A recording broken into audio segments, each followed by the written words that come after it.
அன்பியும் YouTube இல்லந்தோறும் இறைசாட்சி, உள்ளந்தோறும் மகிழ்ச்சி. கடவுளின் அருளால் சிறந்ததை தேர்வு செய்த புனித கிளாரா. அக்டோபர் 4 சனிக்கிழமை வத்திக்கான் வளாகத்தில் கூடியிருந்த மக்களுக்கு எதிர்நோக்கின் திருப்பயணிகள் என்னும் யூபிலி ஆண்டிற்கான சிறப்பு மறைக்கல்வி உரையினை எடுத்துரைத்தார் திருத்தந்தை 14ஆம் லியோ. திருப்பயணம் என்பதும் ஒரு தேர்வு. யூபிலி ஆண்டில் புனித கதவை கடந்து செல்லும் நாம் நம்பிக்கையில் ஆழப்படுகின்றோம், புதிய வாழ்க்கைக்குள் நுழைகின்றோம் என்று கூறினார் திருத்தந்தை 14ஆம் லியோ.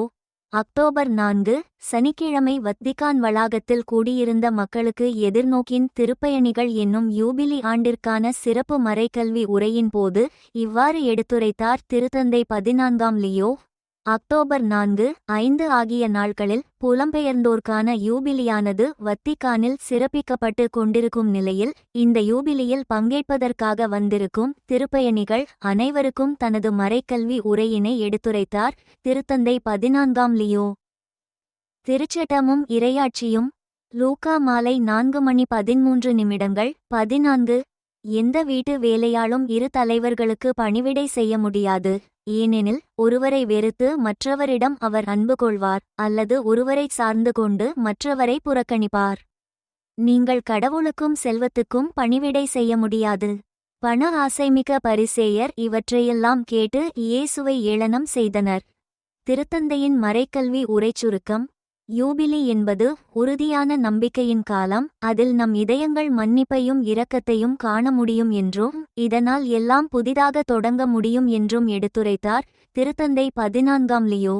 எதிர்நோக்கு என்பது தேர்வு செய்வது என்று குறிப்பிட்ட திருத்தந்தை அவர்கள், நாம் மாறினால் உலகம் மாறுகிறது, தேர்வு செய்பவர்கள் விரக்தி மனம் இல்லாதவர்கள் என்னும் 2 மிக முக்கியமான கருத்துக்களை அது எடுத்துரைப்பதாகவும் கூறினார். கடவுளின் அருளால் நன்மையானவற்றை தேர்ந்த அசிசியின் புனித கிளாரா பற்றி எடுத்துரைத்த திருத்தந்தை அவர்கள், அக்டோபர் 4 அன்று புனித பிரான்சிஸ் அசிசியாரின் திருவிழாவை கொண்டாடும் இந்நாளில் மிகவும் வித்தியாசமான துணிவுள்ள பெண்ணாக திகழ்ந்த புனித கிளாரா பற்றி அறிந்துகொள்வது சிறந்தது என்றும் கூறினார்.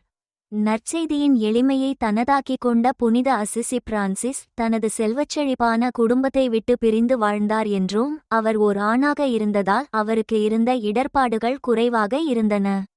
ஆனால் புனித கிளாராவின் வாழ்க்கை தேர்வானது அதைவிட அதிகமான இடர்பாடுகள் நிறைந்ததாக இருந்தது என்றும் கூறினார் திருத்தந்தை.